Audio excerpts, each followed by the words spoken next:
US President Trump extends this week's deadline on trade tariffs, warning countries there will be no more extensions. Hello, I'm Anand Naidu, and this is The Heat.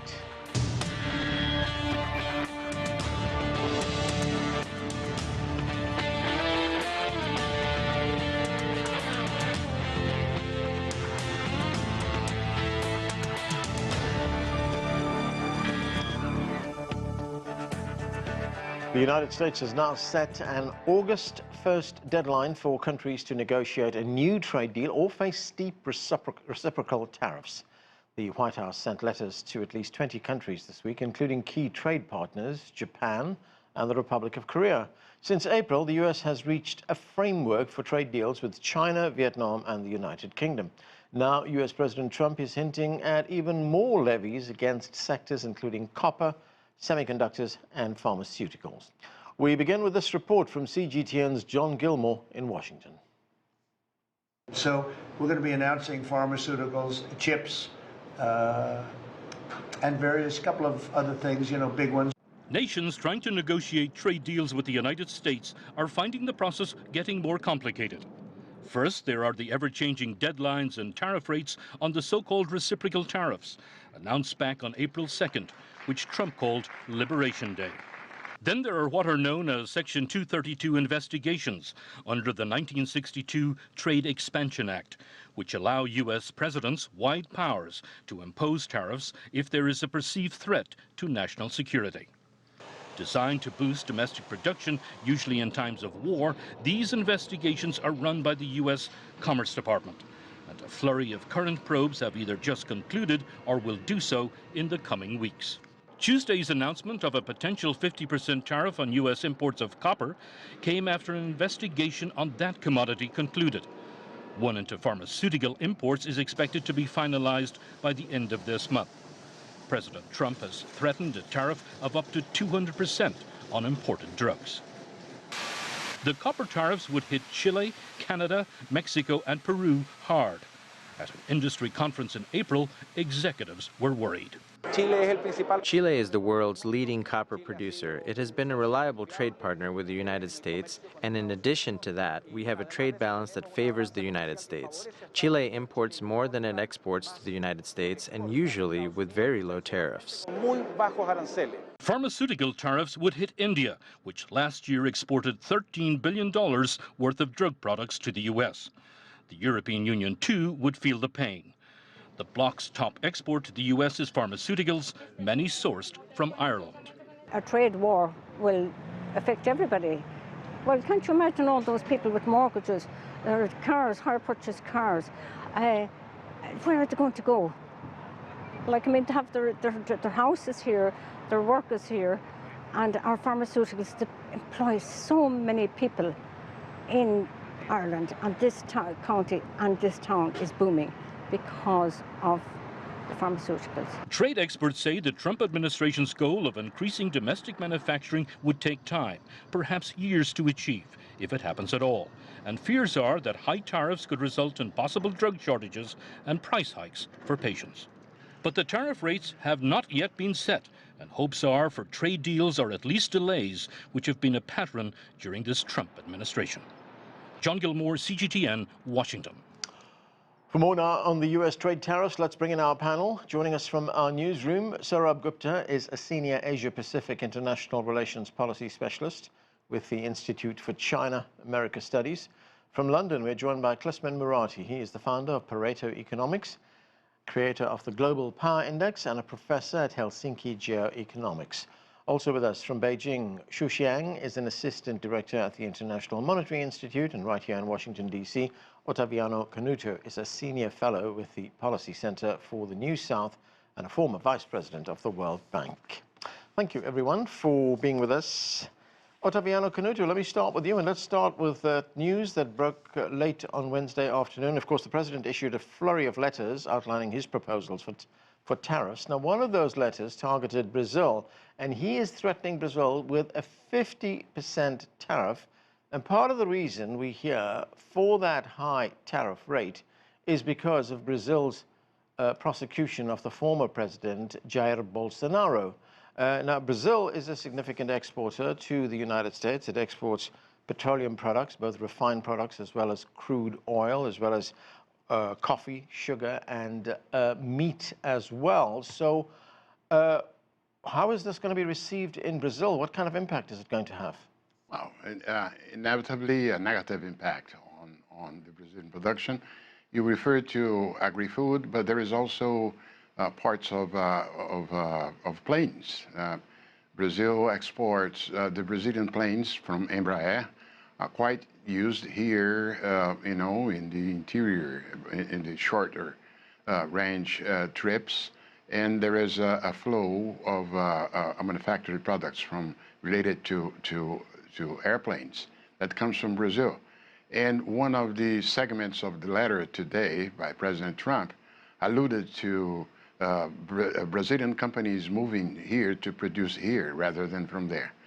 Now, the problem with the letter is that, you know, it's true that President Trump had already mentioned along the campaign and right after taking power, the high level of trade tariffs in Brazil and so on, but Brazil is not the only emerging economy to have higher tariffs. Right. But the fact of the matter is that he alluded to it as a justification to put it at 50%, but 50% is so arbitrary.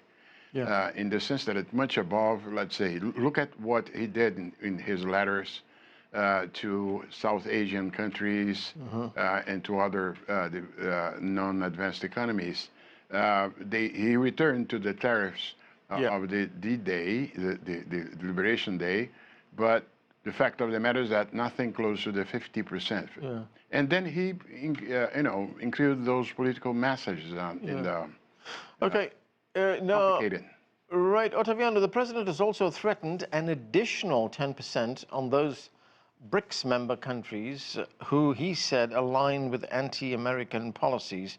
And of course, the BRICS summit just finished a few days ago in Rio de Janeiro in Brazil. At that time, the Brazilian president, Lula da Silva, did anticipate this kind of threat from the United States. And this is what he had to say. Let's listen to him. A president of a country the size of the United States to go around threatening the world on the internet? It's not right. He needs to understand the world has changed, you know. We don't want an emperor. We are sovereign nations. If he thinks he can impose tariffs on countries, other countries also have the right to do the same. So, Otaviano, I mean, does this point to an escalating trade war? I don't expect Brazil to escalate it bilaterally. Among other reasons, because the likelihood of reaching some sort of deal in that way, it's quite different. The position of Brazil is not like, for instance, the one by China, who has important rare earth and some critical minerals and so on, that influenced a lot the stance by the U.S. in attempting to negotiate with China. I don't believe that there will be escalation from Brazil, but one really difficult thing to deal with is whether the investigations that President Trump alluded to will create additional tariffs on Brazilian products and so on. The so-called Section 302. But see, I want to highlight this. Apart from the case of Brazil, there is a clear pattern established in the other letters that he has sent. This thing with Southeast Asia is quite clearly, first of all, tariffs higher than they always used to be, and also with clauses with ways to impede the import of Chinese products. By the same way that he did with the UK, he also will demand something regarding Europe, and so there is a pattern. Okay, I want to move on. Sourabh, you know, these letters that I talked about, President Trump sent about 20 of them, including major allies like South Korea and Japan as well, threatening higher tariffs. Japan is facing a tariff of 25% on August 1st. In fact, the Japanese Prime Minister Shigeru Ishiba, he called the latest announcement, quote unquote, truly regrettable. These are close allies of the United States. They're just not close allies, they're treaty allies. So where do you see this heading? Is this a negotiating tactic, these threats, or could you see them being implemented?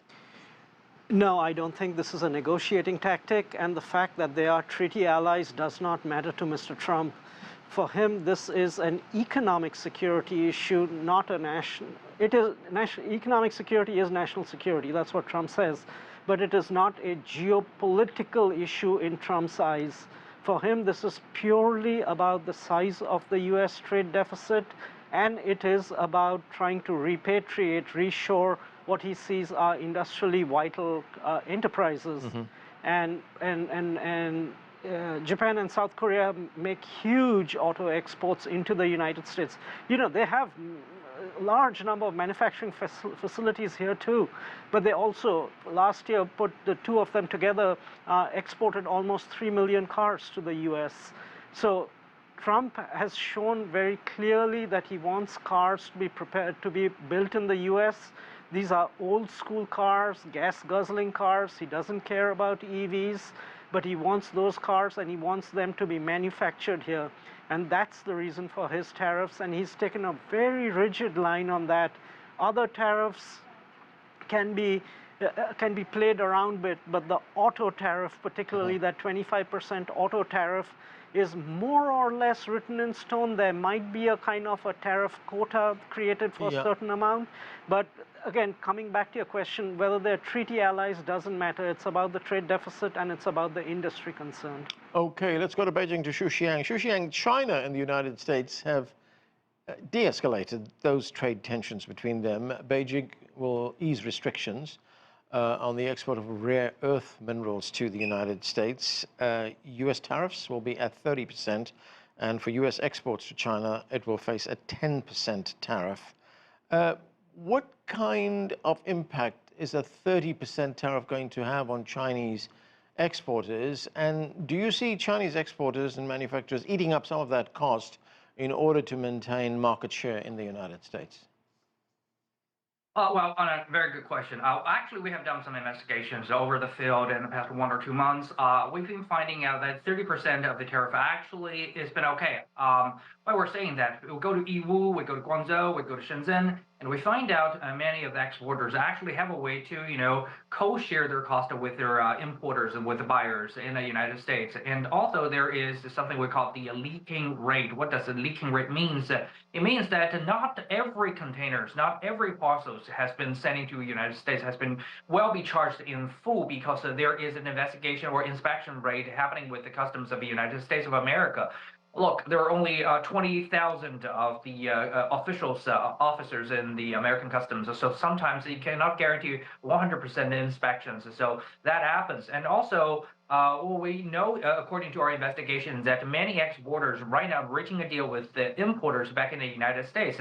Because they find out, for example, there is $100 house appliances sold in America, but only the cost fee on shore from China is only like 20%, which means $80 happens in the United States side. All kinds of the dealers, the wholesalers, retailers, and also the exhibition fees, the transportation fees.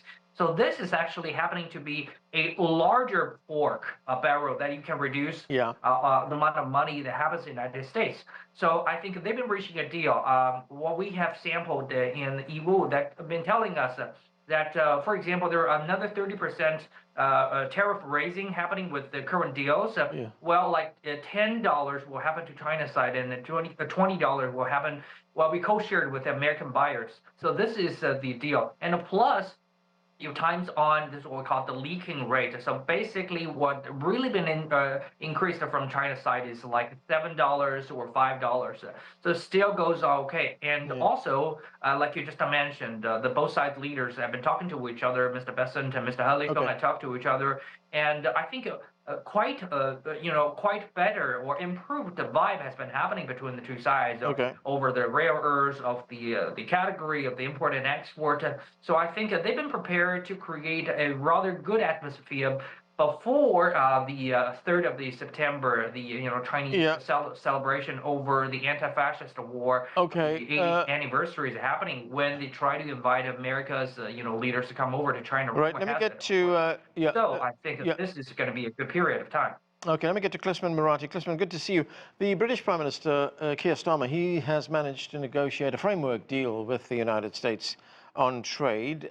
British auto exports will face a 10% tariff, but the tariff on steel exports remain at 25%. But still, Keir Starmer was upbeat about this, saying that the deal delivers for British businesses and protects United Kingdom jobs. But what is your assessment?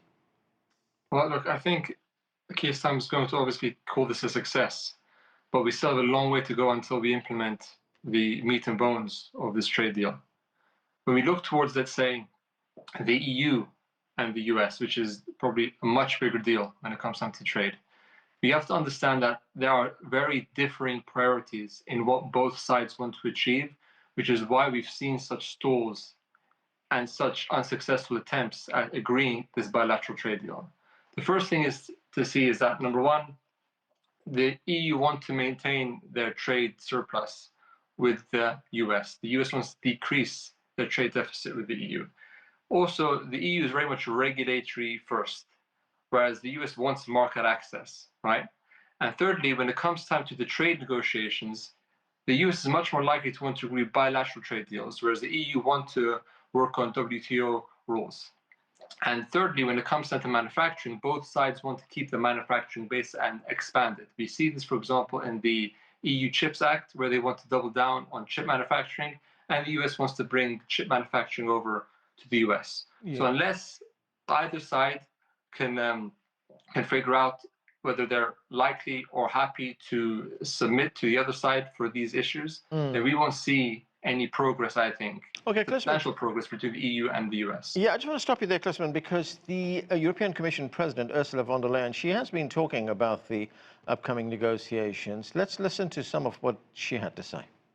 Okay. We're looking for a reliable framework from which we can keep building our common trade. So the message is clear. We stick to our principles, we defend our interests, we continue the work in good faith, and we get ready for all scenarios. So she sounds very conciliatory there, but she also emphasized that she will look after EU interests. There was a bit of optimism there. Is it in any way justified? Well, look, as I said before we heard that clip, I mean, what she just said is what I said as well. Yeah. They are really looking at values-based international relations. That's what the EU has been built upon. So if it doesn't match what the outcome they're looking to achieve, if they don't move at a pace that is comfortable for them, and if, number one, really most importantly, if they can't protect their own industries with any deal that they want to create, then nothing will move forward with the EU. And if you look at the consumer bases between the two countries, right, although the EU has a much bigger population than the US, they really consume perhaps almost similarly. You see what I mean? Yeah. So there is both leverage on both sides on this case. So it's not a case where the US can dictate terms to the EU and vice versa, which is why within this framework they're going to find it very difficult to actually agree anything, I think. Sourabh, Malaysia is hosting the 58th ASEAN Foreign Ministers meeting. 6 of the 10 member states of ASEAN are facing steep tariffs. Let's listen to the Malaysian Prime Minister, Anwar Ibrahim. Power has always shaped trade, but today it increasingly defines it. Across the world, tools once used to generate growth are now wielded to pressure, isolate, and contain. Tariffs, export restrictions, and investment barriers have now become the sharpened instruments of geopolitical rivalry. So what do you make of that, Sourabh? Anwar Ibrahim saying that trade policy is being used as an instrument of foreign policy power. I mean, we did have evidence of that earlier today when the president, in announcing those 50% tariffs against Brazil, saying that part of it was because of the way the Brazilian government was treating the former president. No, that's true, because the way Mr. Trump has used tariffs, for him it's an all-purpose tool. He even thought that, you know, India and Pakistan had their skirmishes, and because of his tariffs, and he was going to give them market access or do something, that they reached a ceasefire. That's how his mind works, and that's how this administration has approached tariffs, as a blanket means of punishing, as well as I talked about earlier with regard to reshoring, et cetera, et cetera. Now, the question with regard to using export control tools is something which has been there now for about 4 or 5 years, and that has been more to do with decoupling from China in many advanced manufacturing sectors and in technology sectors. And that aspect continues and will continue. How that sits with the tariff issue is a little complicated in the relations with China. But I think the larger picture out here, and I think the US needs to understand this a little better, the US was the one which helped fire up the prosperity in these nations, many in Asia, by keeping its markets open, by making investments there, by allowing managerial talent to move to Asia, and by then importing what they were producing through American assistance in some ways and through American investment. If the United States, that is what made the United States great. It was at the end of the day a great geopolitical play. And if the U.S. is going to pull the drawbridge up right now, which it is doing for a couple of years and in a big way under Trump, this is going to be a huge geopolitical black mark, which at the end of the day will just come back to bite the U.S. in the rear end. Okay. And I don't think they're getting that clear enough. Otaviano, the World Bank is forecasting the U.S. economy will grow at an annual rate of 1.4% in 2025. Now, that is a downward revision of 0.9% from its forecast in January. To what extent can we attribute that downward revision to the tariff regime? Well, definitely the bulk of the explanation for this downgrade of growth forecast for the U.S. comes from the trade policy adopted by Mr. Trump. It is true that the inflationary impact might not be as big as some people feared. I can give you some figures on that. Apart from the extraordinary tariffs that have come out in the last few days, the estimates made by several institutions was one in which the average tariff rate for the United States would move from the old 2% before Trump to something close to 17%. Right. Even so, the estimates are that will lead to an increase in the level of price around 1.7%. Among other reasons, because manufactured goods are not as big a share of the basket of consumption of the families as it was in the past. Now, on the other hand, the impact in terms of production will be significant. And that's why at the margin, you have a tendency to higher price, if not persistent inflation, but a spike in price and lower GDP growth. There's a convergence of forecasts among institutions. Okay. I want to, we're running out of time, and I want to get to our other guests again. Qiang, let's talk about China. It's set an annual growth rate of around 5%. Is it going to be able to reach that given the uncertainty and unpredictability that we see from the United States, which is, of course, its main trading partner? Well, Anna, to be very simple, number one, I think China has really been making a great improvement in the economic structure. For example, looking at 10 years ago, where you mentioned China, a lot of people probably remember the labels of a labor-intensive in products and a very affordable, services and products. Or sometimes, cheap things. But right now, when you mention about China, you will think about Mars rovers, the next generation of fighter jet, and also very high-tech digitalization equipment, green energy, EV, and etc. So all this has become the new trademark of China, and it shows that China is climbing up the value chain. That's for number one. Number two, talking about the mid and short term, you probably noticed that recently in China, they have started another campaign again. Number one is called the unified market, to try to build a bigger market within itself, like what North America used to do, like European Union was to do. And China, 1.4 billion population plus ASEAN nations and a certain part of the Belt and Road countries, they will form another very, very large and close market itself. And also, the second round of the supply side reform has been starting again. It's like back in 2012 when China started the first round of the supply side reform.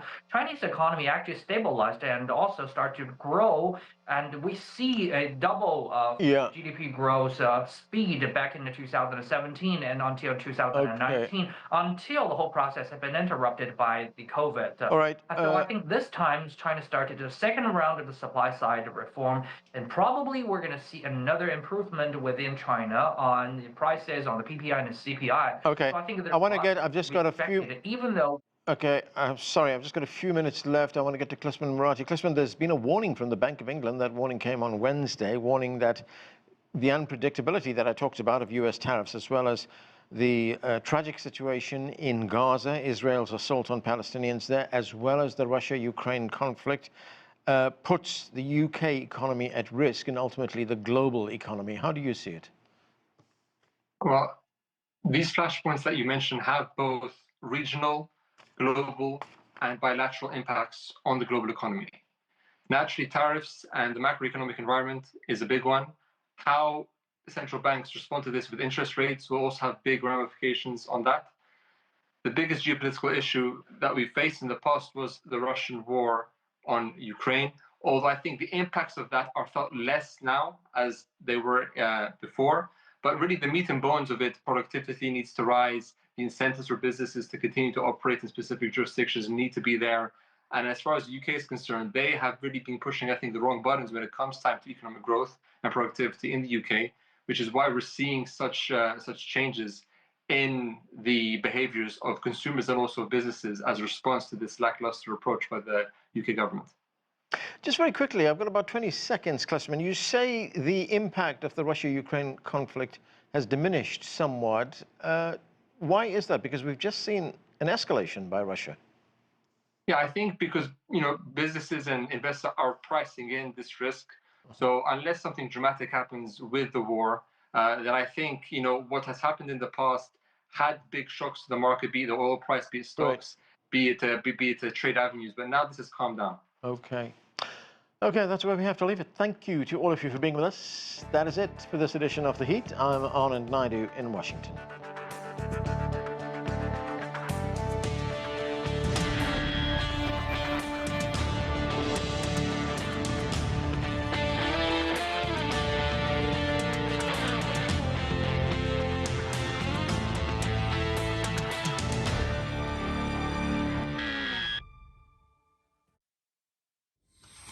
You might think you are better informed in an information age. The fact is, people are more often misled by misinformation. You might think every voice is heard in a digital world. The fact is, many nations and peoples are still underrepresented. And data poverty shuts out many. We at CGTN are committed to transcending the information gap and the digital divide. CGTN, bridging nations and civilizations. CGTN, see the difference.